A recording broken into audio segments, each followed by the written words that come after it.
Presidente Renamo, Artemisa, como é que caracteriza o líder da Renamo?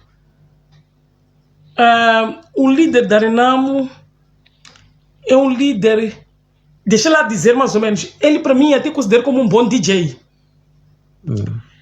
Pelo processo que houve das autarquias passadas, que ele não é uma pessoa rancorosa. Vi as peças porque no passado Manuel de Araújo atacou a ele. Entenda muito bem o que eu dizer.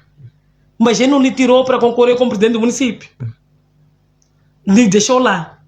Cada pessoa que ele confrontava não lhe deixou de concorrer. Então, se não tiveram resultado, é que ele mesmo voltou a vender o próprio processo dele em algum momento. Eu sinto isso. Vendeu como assim? Como é que nós temos que a pessoa vende o processo quando consente com algumas irregularidades e não faz nada? Porque a venda, às vezes, nem sempre é a venda monetária. Entenda bem dizer? Mas a venda da consciência. A venda de um sentimento. Por você consentir que o mal aconteça, você é vender isso. Está a dizer que o presidente da Renamo consentiu? Consentiu com todo o mal que houve no partido dele. Em nenhum momento saiu, gritou um pouquinho, depois calou. Então, é porque ele consentiu. Ele é uma autoridade máxima, é a cabeça máxima. E naquele momento, se eu fosse eu ver, nós também teria desaparecido da praça. Ir dormir. Porque a pessoa que lhe indicou foi dormir. Mesmo que ele lutasse até onde, não havia de conseguir mais nada. Tinha que entender que porque que está, tinha que ir ter com ele e procurar saber porque que está a dormir. Tudo bem. O papel dos partidos de oposição de fazer pressão aos partidos que estão à oposição, estão a liderar neste momento é Frelimo. Entende que a nossa oposição faz essa pressão? Não existe oposição em Moçambique. Está escangalhado isto aqui porque não existe oposição. E nos dias atuais, essa questão de que em Moçambique não existe oposição, que é uma coisa que divide muitas opiniões. Alguns dizem que existe porque reconhecem certos partidos cá em Moçambique que de alguma forma são da oposição, que de alguma forma têm ideais diferentes com aqueles outros partidos ou talvez com o partido que está no governo. Então, este é o sinal da oposição. E para aqueles que dizem que não existe oposição, deve-se ao seu fraco manifestação contra algumas coisas que, segundo essas pessoas, acham que estão irregulares ou de alguma forma estão sendo injustas. E um dos aspectos muito marcantes é essa questão, pelo simples fato que acabou de falar esta senhora, de que o senhor Issoufou Momadi estava a dormir perante a luta, perante as manifestações que eram feitas no ano passado em prol a eleições autárquicas que de alguma forma em certos lugares eram contestados os resultados. O Venâncio Mandlane era um deles, Manuel de Araújo era um deles, Raul Novinte era um deles. Então existiu esse bate-boca onde que alguns contestavam, mas o seu líder máximo, o seu chefe máximo, não reagiu como que os seus pequenos, seus filhos esperavam. Ele reagiu, mas não reagiu naquela proporção que os outros esperavam que reagisse. Até que quem mostrou mais reação são esses pequenos e o mais velho não mostrou tanto assim. É basicamente o que mais ou menos pode acontecer e pode se ver no cenário político naquela altura. Porque a oposição é o fiscal do governo. A partir do momento que você consente com os males, quando estão a aplaudir, entenda muito bem. Quando eles estão aí a decidir, aumento salarial deles, todos estão a aplaudir. É porque são todos o mesmo. Quando fazem um pequeno cheirinho ali, a colar, isso simplesmente é para deixar o boi dormir, mas eles não existem. Certo. Mas uma figura... Eu sinto que ele está de parabéns por manter MDM na beira, não é? Pelo trabalho que eles estão a fazer. Mas também eu vejo nesse partido o tribalismo ou regionalismo. E que se eles consentissem, eles se fossem mais abertos, acredito que eles haveriam de atingir outros patamares. É essa parte que eu sinto que eles deveriam mudar. Bem. Outra imagem.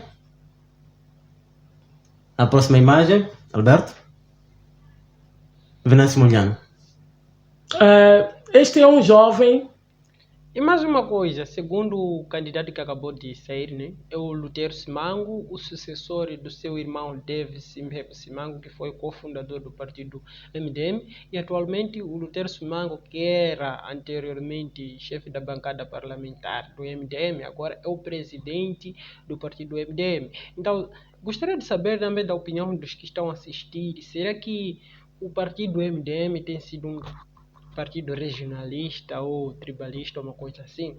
Mas, bom, é facto para todos de que a maior força política do MDM se concentra na Zona Centro, mas também tem certos fundamentos que de alguma forma podem tentar justificar nisso, porque foi os fundadores são daí e a própria sede foi estabelecida aí. Então, até que anteriormente o secretário-geral vivia em Maputo, mas a sede em si estava na Beira. Então, tendo em conta que era um lugar mais próximo onde que o partido começou a crescer. Então, o partido começou daí. Então acaba sendo aquilo como tipo sempre se agarrar às origens, à raiz onde surgiu o partido foi na cidade da Beira. Então gostaria de saber a sua opinião também. O que acha disso? Será que acontece isso regionalismo, tribalismo? Com atitude, não é? Que não desiste daquilo que ele sonha. Então, o que eu poderia dizer para ele, porque a presidência não é dele, é do Daniel Chapo. Ele poderá se concertar muito com um partido. Sim, até que nesta questão sobre a presidência, em um dos meus vídeos anteriores, falei um pouco sobre isso, de que o Venâncio Mondlane, o que ele tem que fazer é lutar para ganhar sempre cada vez mais massa popular, para lhe garantir o segundo mais votado. Porque quando falamos da presidência de Moçambique, isso já está claro para todo aquele que é moçambicano, que próximo ano teremos presidente da República, o senhor Daniel Chapo. Querendo como não, pode doer a quem puder doer, mas é a realidade do nosso país, é a realidade da força política que existe no nosso país. Então, só pelo fato de Venâncio Mondlane conquistar o segundo lugar do mais votado, já é uma grande vitória para ele, tanto como para o seu partido CAD, que há 2 meses atrás eu mesmo não conhecia a existência desse partido. Então, se o partido que estava no esquecimento em menos de 5 meses se preparou até chegar na segunda posição, segundo partido mais votado de Moçambique, então esse já é um marco histórico muito importante.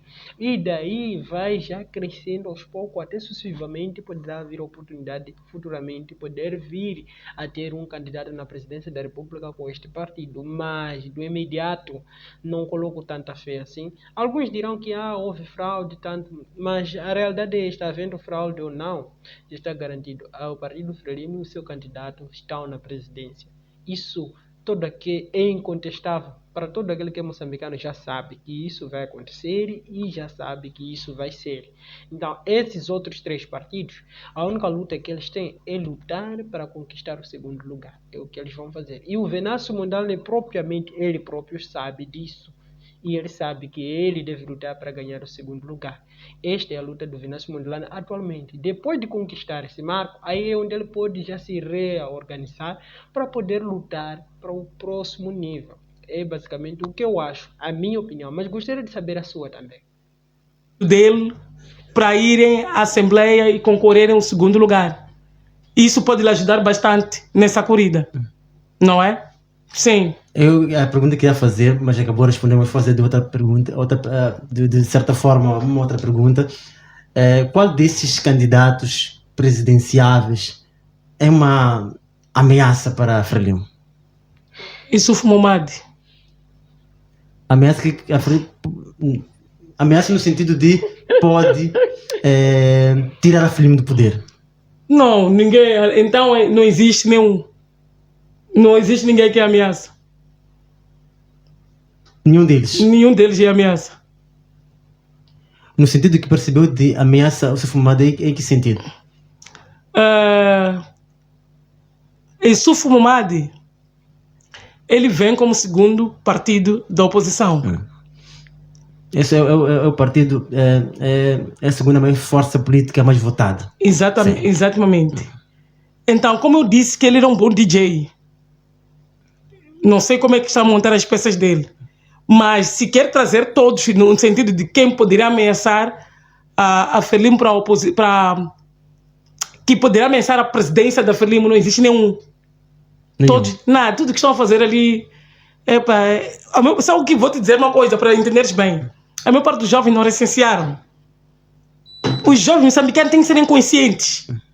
E eu gosto da expressão, da voz, da atitude e da determinação que o Venâncio tem. Ela mostra que estava sozinho no parlamento, na oposição. Então, ele pode representar muito bem a oposição no parlamento. Esta que pode ser a alternativa da oposição. Esse que pode ser o fiscal do governo. Então, ele deve se focar e se concentrar. A presidência deve esquecer esses. Não tem como. O povo é que elegeu o Chapo lá. Se o povo não tivesse feito a pressão no Comitê Central, eu estaria concentrado de que alguma coisa pode mudar. E recordo-me que uma das vezes a Fátima Mimbir, diz que se dependesse de nós, hoje era só que de colocarmos o Chapo no poder e não haveria eleições para se gastar dinheiro. Ele disse numa das como é que é, de comentar na televisão, sim. Por quê? Porque sabia que não tinha mais alternância. Mas agora ela...